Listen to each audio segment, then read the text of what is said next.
elle s'en prend à la femme qui l'a aidée durant son mariage. Et au final, elle apprend par Laurent même que, qu'il n'était même pas au courant. Donc, Jazz, tu es une grosse mytho. Tu es une menteuse, ça se soigne. Oui, il l'a fait, oui, j'ai vérifié, c'est bon, il m'a dit que ça avait été fait. Donne-moi le numéro, Laurent va l'appeler demain. Et toi, Laurent, tout le monde a des problèmes, mon pote. Il y en a, leur mari rentre en prison, il y en a, leur fils il meurt, il y en a, tout le monde a des problèmes. Mais c'est pas pour, c'est pas une excuse en fait pour vous dédouaner de toute responsabilité. À savoir là, ben, cette jeune fille, vous auriez pu la mettre sacrément dans la merde. Heureusement qu'elle a de très bonnes relations avec, heureusement qu'elle a de très bonnes relations avec ce créateur, étant donné qu'elle travaille régulièrement avec lui. Mais ça aurait pu vraiment la mettre dans la merde.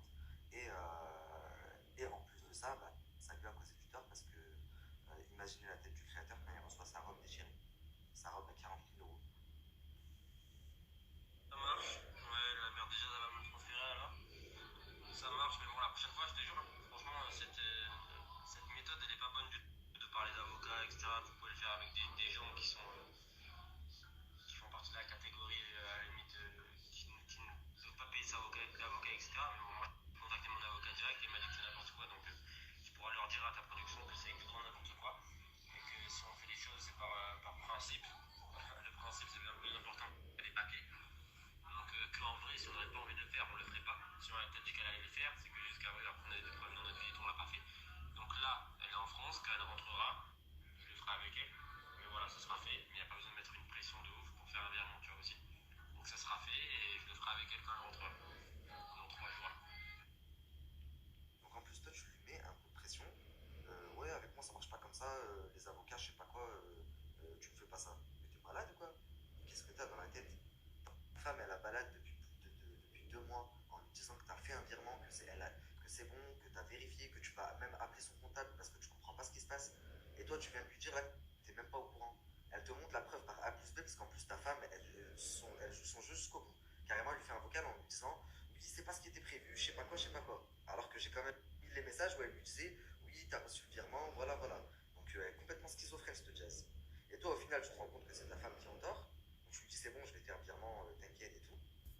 Mais par contre, moi, tu ne mets pas de pression, pas d'avocat. Mais le soleil de Dubaï, il vous a trop tapé sur la tête, hein, aussi. Ça va pas bien, je crois. Par principe. Parce que il y a encore, franchement, avec ce qui s'est passé, en vrai, j'ai pas envie. Tu vois. Parce que moi, je m'en fous de payer la robe, je le paye parce que voilà, c'était notre mariage et tout, j'ai pas envie que ça casse la tête. Mais je le fais vraiment par principe. Mais avec ce qui s'est passé là, en vrai, je devrais même pas le faire. Parce qu'en vrai, je suis vraiment pas dans l'obligation de le faire. Donc, vraiment, voilà, dis-leur que la prochaine fois, c'est vraiment pas la bonne technique à utiliser. Wallah, tu me le dis par principe. Par principe.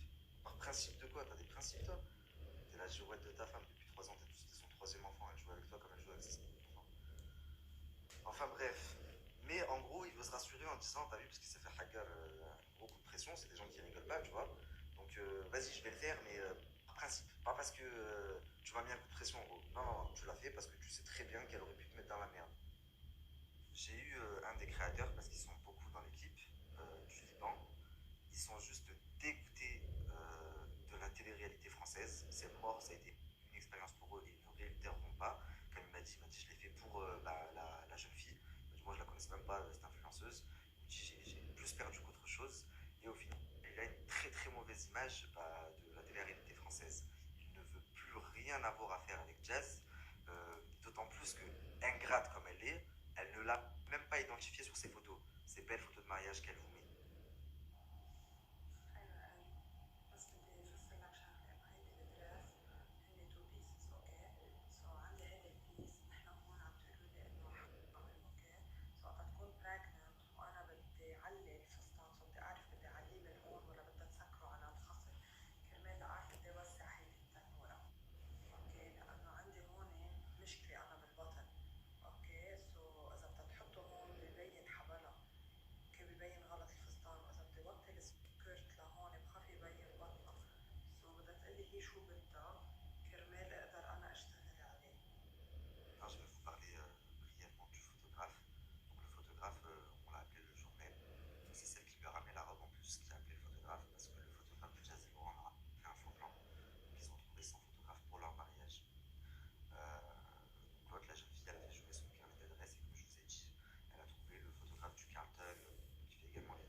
ses réseaux sociaux.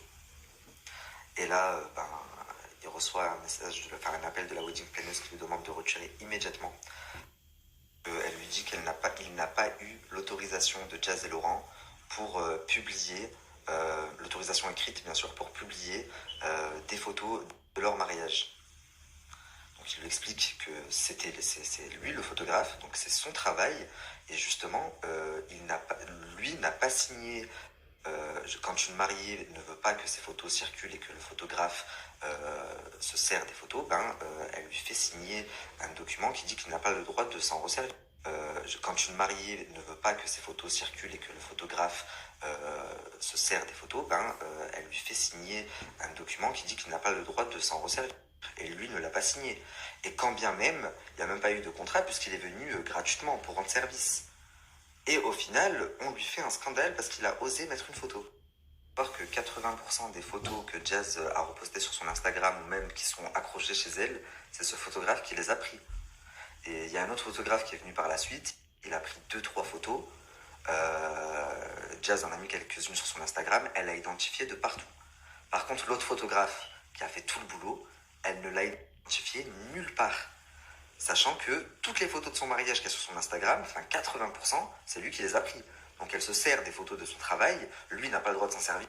Donc voilà, lui le pauvre n'a été identifié nulle part, il a passé toute une journée, toute une nuit pour leur mariage, il n'a pas le droit de se servir des photos parce que c'est Madame Jazz, mais elle met ses photos à lui partout chez elle, partout sur son Instagram. Eh ben... D'accord.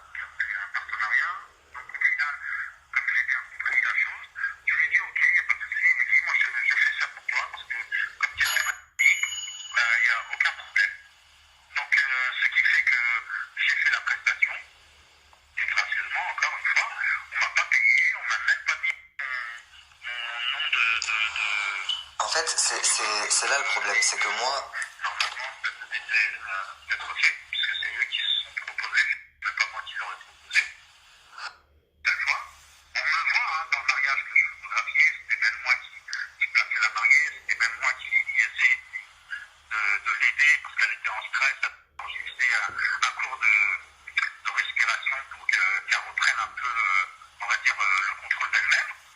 Et je n'ai pas été du tout mentionné dans leur mariage, même pas un remerciement, jamais ils m'ont appelé pour me dire merci infiniment, machin, etc.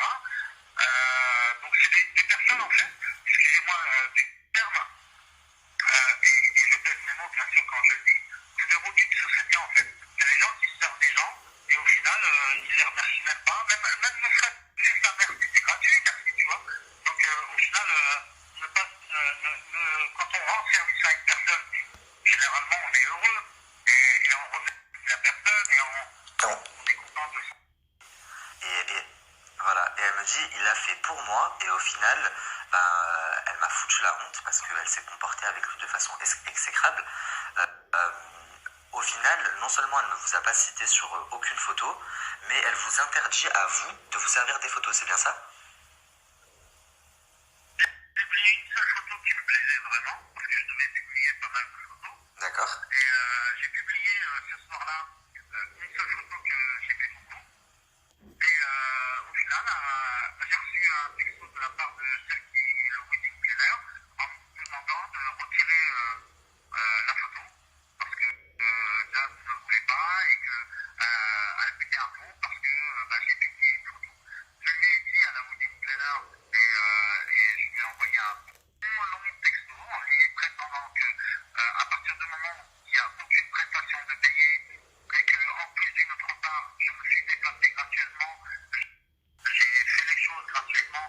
À partir de là, mes photos sont considérées comme mes propres photos, donc je suis toujours propriétaire, quoi qu'il arrive, même jusqu'à la fin de mes jours, c'est mes photos, donc je suis propriétaire des photos. Et même si toutefois le client achète les photos et qu'il n'y a pas eu de contrat signé en disant ne pas les publier. Exactement, ça te donne le droit, toi, de les poster. De rien faire avec les photos, c'est toujours quand même des photos. Non, très brièvement, parce que il est 2 heures passées du matin, je suis fatigué, j'ai envie d'aller dormir. Je vais vous parler du propriétaire du lieu, le lieu où s'est passé le mariage. De base, c'est pas là-bas que ça devait se passer. Donc ça devait se passer dans un endroit de merde.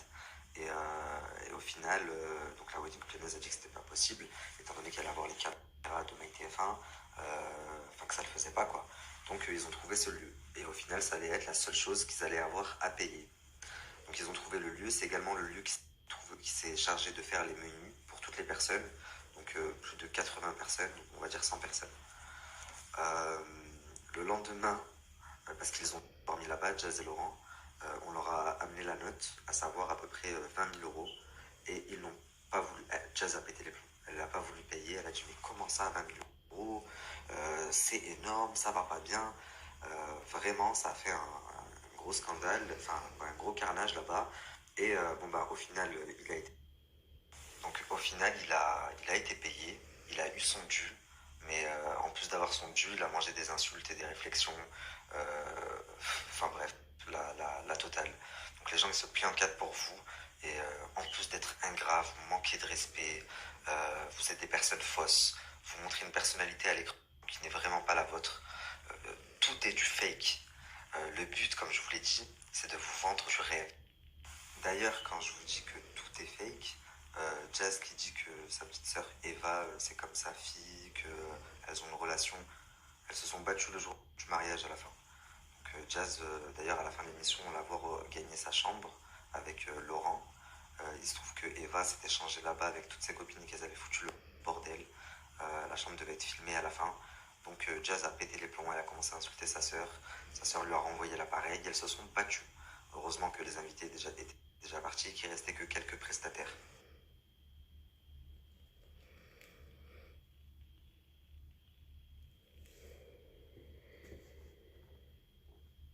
Déjà partis et qu'il restait que quelques prestataires.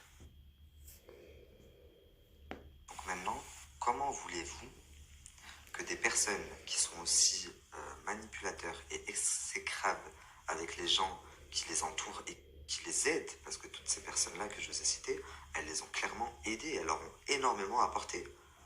Donc regardez comment Jazz et Laurent se sont comportés avec eux. Comment vous voulez que ces gens-là aient de la bienveillance envers vous?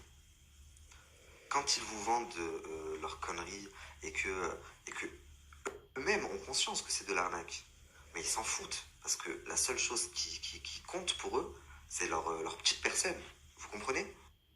Donc voilà, j'espère que grâce à cette story, déjà, vous êtes un peu plus nombreux à voir clair dans leur jeu, à eux aussi. En tout cas, c'était juste pour vous montrer leur vraie personnalité. Et tous les jours, jusqu'à la fin de la semaine, parce que d'ici fin de semaine, je les aurai terminés, je pense. Quand je vais vous parler de leur business, alors là, ça va être dead pour eux. Donc tous les jours, je vous raconterai des petites anecdotes comme ça, parce que croyez-moi, il y en a tellement. D'ailleurs, demain, je vous en raconterai une autre. Mais le plus important, c'est les business. Je vais vous parler dès demain ou dès après-demain du business billionnaire prono de Starnac. Et encore une fois, preuve à l'appui. Et déjà, billionnaire, j'ai une capture de son compte bancaire qui doit dater d'il n'y a même pas un an. Un an, non, un peu plus d'un an. Mais il est très loin, mais très loin d'être billionnaire. Ça vole vraiment pas haut. Je vous le jure sur la vie de ma mère. Il n'y a même pas 100K sur le compte. Donc ne ratez surtout pas la story sur les business. Sur leur business. Parce que ça va être la plus importante, la plus intéressante et celle qui va définitivement les terminer. On va parler de Billionnaire Prono, donc de Laurent et son associé Nordine, alias Noël. Et on va parler aussi un petit peu de Coach Bilio et surtout de leurs entreprises que vous ne connaissez pas.